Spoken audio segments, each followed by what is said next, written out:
할렐루야. 하나님 아버지께 영광을 돌립니다.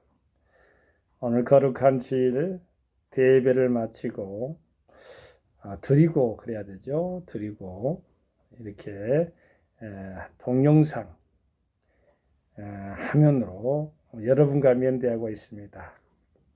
오늘도 주님의 평강이 함께하게 되시기를 예수님 이름으로 또한 함께 축원드립니다. 오늘 복음선교교회의 복된교회 복음선교교회 하나님의 말씀은 이사야서 28장 13줄 말씀을 가지고 은혜를 함께 피창안에 나누었답니다. 제가 봉독해 올리겠습니다. 여호와께서 그들에게 말씀하시되 경계에 경계를 더하며 경계에 경계를 더하며 교훈에 교훈을 더하며 교훈에 교훈을 더하고 여기서도 조금 저기서도 조금 하사 그들로 가다가 뒤로 넘어져 부러지며 걸리며 잡히게 하시리라. 어찌 보면은 하나님의 편에서 인간을 향한 준엄한 채찍이라고도 볼 수가 있는데요. 어찌 보면은 좋지 않은 말씀입니다.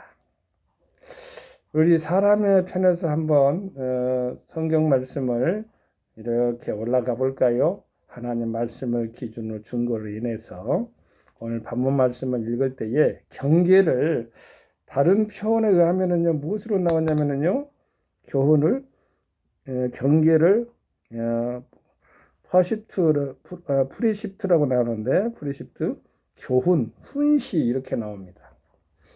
교훈 훈시 여기도 또한 교훈이 뒤에 또 나와요. 여호와께서 그들에게 말씀하시되 경계에 경계를 더하며 경계에 경계를 더하며 교훈에 교훈을 더하며 한마디로 말하면은 교훈이 등장하는데 이것을 풀어가기 위해서는 예식하기를 좋아했던 바리새인 또 헤롯 같은 그러한 어찌됐든 진실하지 못한 남에게 겉모양을 보여주길 원하고 그런 것들 누룩으로 표현됐어요. 근데 누룩을 조심하라 했는데 제자들이 몰랐어요. 몰라봤죠. 그 부분을 제가 또 찾아서 한번 읽어드릴게요. 누가복음 8장 16절에 있는 말씀이죠. 제가 봉독해 올리겠습니다. 잘 듣고 한번 깊이 있게 상고해 보죠. 누가복음 8장 14절에서 21절까지 제가 그대로 다이렉트 읽어드릴게요. 제자들이 떡 가져오기를 잊었음에 배에 떡 한 개밖에 저녁이 없더라.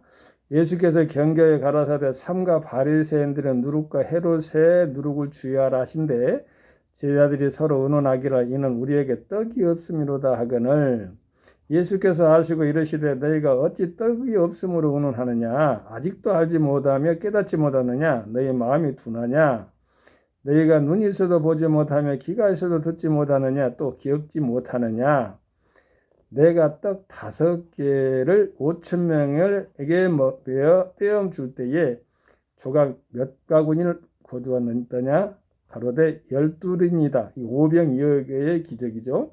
또 7개를 4,000명에게 떼어 줄 때에 조각 몇 강주를 거두었더냐 7병2어죠. 이것은 그다음 7인이다. 이렇게 나오죠. 그러니까 4,000명을 먹이든 5,000명을 먹이든 하나님의 말씀에 떡에 대한 것은 부족함이 없는데 교훈을 줄 때에 누룩을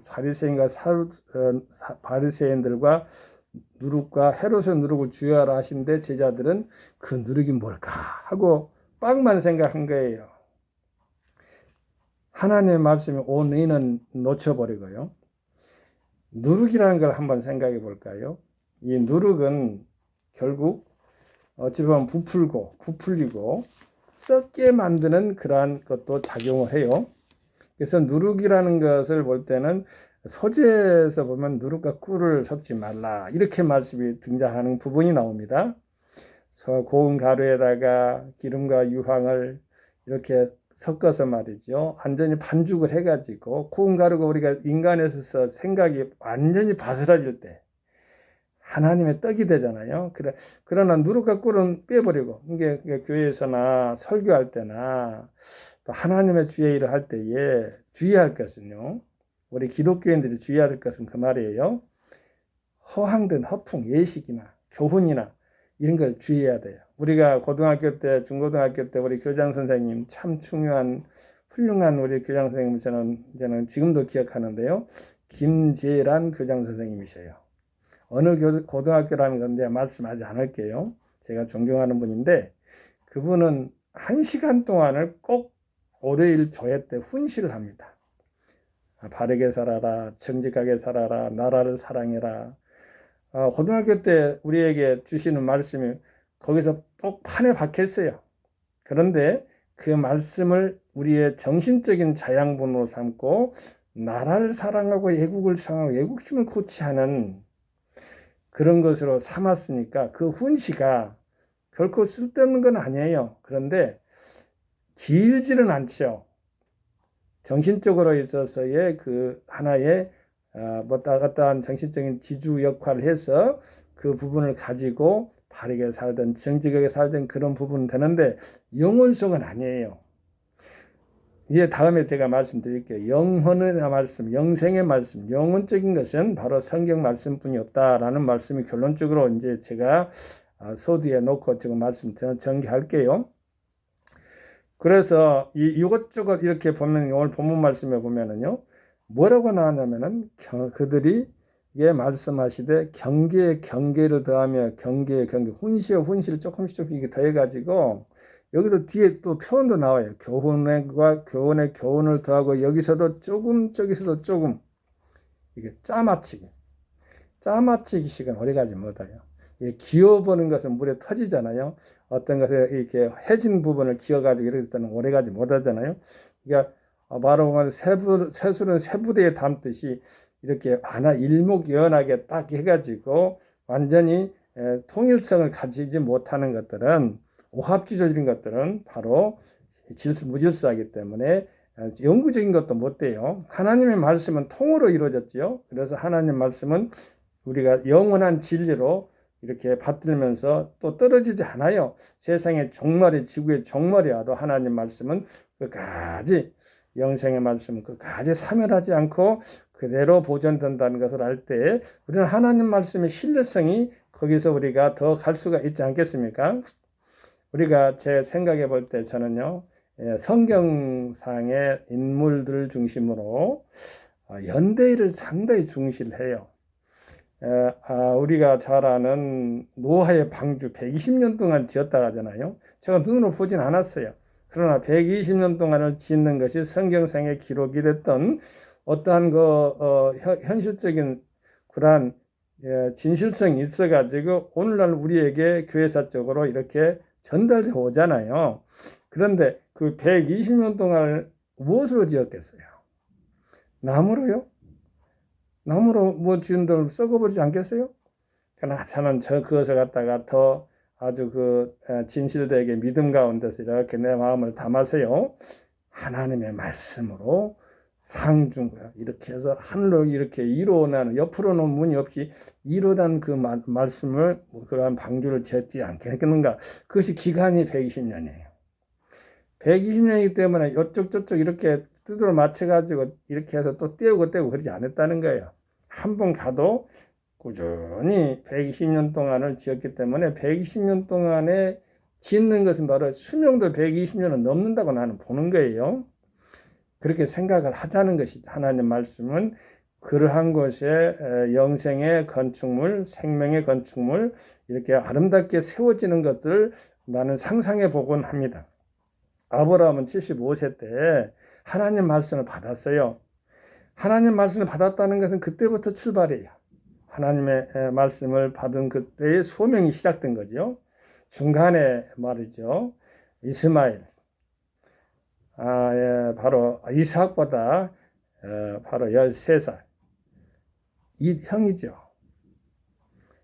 뭐 13살, 14살 그 자체적으로 그 안에서 보더라도 하나님께서 이삭을 하나님의 씨앗으로 주겠다. 물론 이삭은 그때 태어나지 않았기 때문에 그 하나님께서 75세 때 하늘의 무뼈를 바라보면서 그렇게 약속을 했건만은 아내 사라의 말, 아내 말도 잘 들어야 되지만 하나님 말씀이 우선이죠. 단호히 거부해야 되는데 에집트 뭐 여종인 그런 몸종이죠. 하가를 갖다가 아브라함에게 후처로 이렇게 들어가지고 그렇게 자녀를 순산했는데 그 아들이 이스마엘의 첫째입니다. 그러니까 아브라함의 첫째 아들이 이스마엘이에요.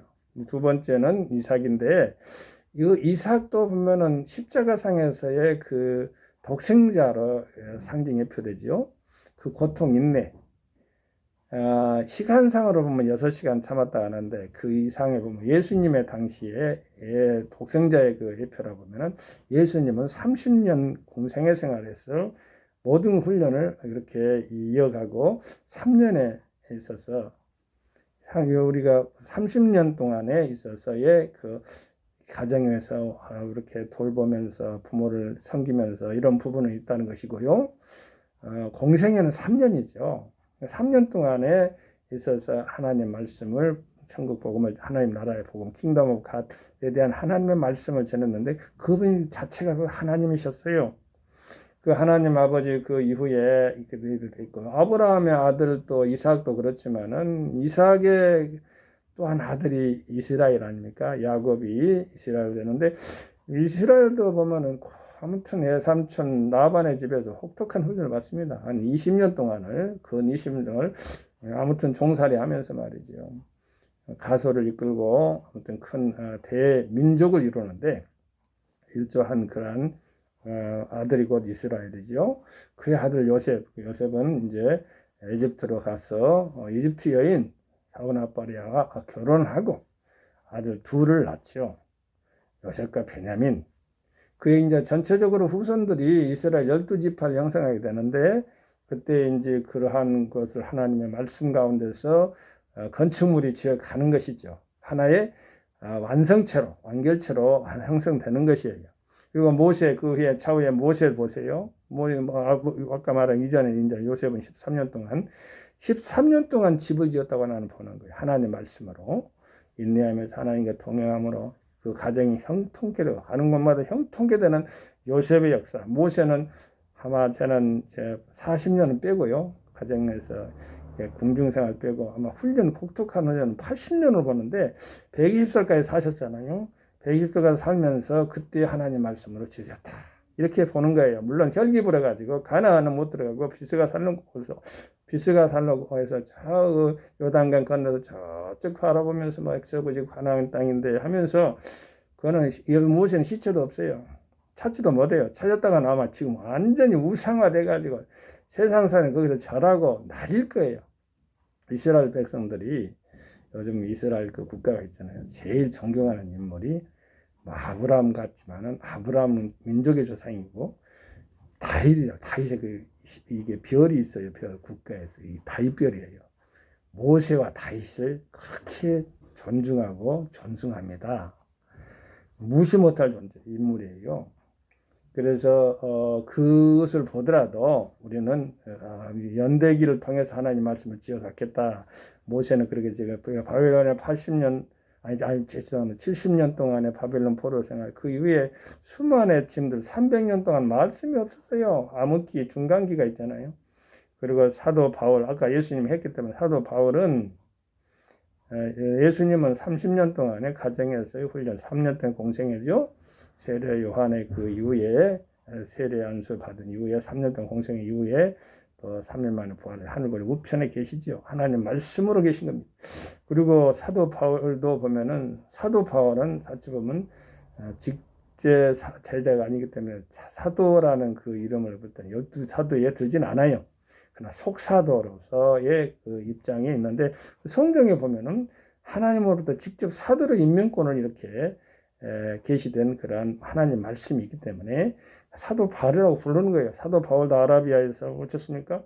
아라비아 자체 가가지고 3년 동안 혹독 훈련받고 아마 전 유럽을 이렇게 하는데 유럽을 가기 이렇게 하나님께서 뭐랄까 하나님 은성 가운데 성령님께서 아시아로 가지 말고 유럽으로 가라 그 선짓할 때 그때부터 출발해서 물론 다백석 도상에서 회심해가지고 하나님 그 눈이 뜨여져가지고 영혼이 열렸습니다만은 그때까지의 그 시간이 공생이 공적인 생활이라고 해야 되죠. 예수님은 공생이라고 하면은 공적인 선교적인 활동을 한 3년. 총 합쳐 6년이에요. 준비 기간 3년, 활동하는 기간 3년에서 6년 동안에 사도 바울은 어찌됐든 선교 사역을 하나님의 말씀으로 훌륭한 선교 목사 역할을 감당하신 거예요. 제가 이렇게 말씀한 것은 긴 연대기를 말한 것인데 여기서 본문에 보면은요. 여호와께서 그들에게 말씀하실 때 경계를 더하며 경계 이건 나쁘다는 소리입니다. 사실은요. 훈시와 훈시, 교훈과 교훈을 더한다는 것이죠. 그래서 거기 보면 여기 보면은 사도라 한다.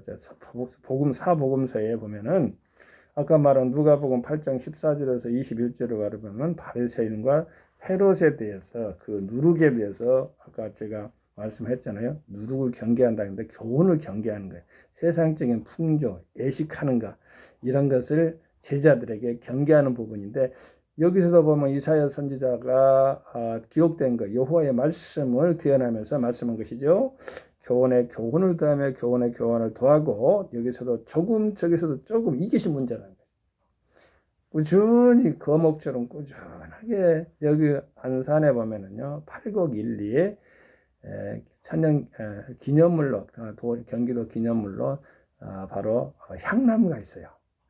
600년생 됐는데 그 옆에 가만히 지금도 싱싱합니다. 제가 사진으로 유튜브 기술이 부족해하고 보내드릴 수는 없는데 제가 페이스북에는 많이 올려놨어요. 근데 30년 된 600년생 그 소나무가 있고 어느 회사에 보니까 30년 있는 그 장기 근속자가 있더라고요. 참 그 볼 때에 저절로 어찌 보면은 참 인내심 그 모진 걸 풍랑 뭐 이렇게 풍상이라 해야 되죠. 바다는 풍랑이니까 모진 걸 다 겪어가면서 그렇게 하나의 그 인생의 작품을 가정사가 됐든 뭐가 됐든 이루어가고 있는 건데 여기서 보면 조금씩 하는 거 여기 옮기겠다 저쪽보다 이렇게 저렇게 하는 거 그것이 아니죠. 예수님 크리스찬들은요 어찌 보면은 아주 깊이 뿌리 박힌 그리스도의 향기 거목처럼 빛나는 거 이런 것들을 추구해야 될 줄로 믿습니다. 그들로 가다가 뒤로 넘어지게 한다는 거예요. 이런 것을 하는 사람들에게는 또 부러지기도 하고 무엇이 부러졌는 것은 참 저주스러우니까 함부로 말씀드릴 수가 없어요. 또 걸리면은 이렇게 딱 가는데 어디 보면 덫이나 걸리든 이렇게 하면은 부자연스럽잖아요. 잡히게 이게 아주 그냥 몇 가지가 나왔는데 뒤로 넘어진 것도 나쁜데 뒤로 넘으면 코가 깨진다고 하잖아요. 부러짐이기도 하고 뼈와 함께 살과 이런 것들이 말이죠. 부러지면 정상적으로 못 쓴다는 거죠. 걸려서 있고 잡히면은 잡힘의 그런 삶을 살면 안 돼요. 놓여짐의 삶, 자유와 해방을 줄 수 있는 삶을 살아야 돼요. 그것이 바로 우리 크리스찬들이 할 일이에요. 크리스찬 국가에서의 공통점은 노예 해방이든지 자유 해방이든지 인권의 보호든지 이런 것들이 왕성하고 활발하게 진행됐다는 것을 알 때 우리 크리스찬은 예수 그리스도 십자가 부활의 자유가 있잖아요. 그것을 떠올리지 않을 수가 없습니다. 오늘 하나님 말씀 가운데 우리가 영원토록 남는 이제 영생의 말씀을 이제 마무리 지려고 하는데요. 여기서도 저기 좀 교훈과 세상의 누룩과 이런 거하고는 비교가 안 되죠. 영생의 하나님의 말씀은 영원한 하나님의 거룩하신 말씀은 이 세상 모든 사상이나 지구촌 온 천하 저 별들이 다 떨어져도 하나님의 말씀은 영생의 영구한 말씀은 그대로 영원토록 남는다는 것. 그것을 믿는 우리들 하나님 말씀으로 우리의 아름다운 영혼의 믿음의 신앙의 건축물을 튼튼하게 지어가고 아주 탄탄한 믿음의 반석의 기반 위에서 하나님께 영광 찬양을 돌리는 종과 여러분이 되기를 예수님 이름으로 주 예수 그리스도 이름으로 함께 축원하며 하나님을 찬양합니다. 할렐루야. 예수 안에 승리하십시다. 성교 샬롬. 아멘.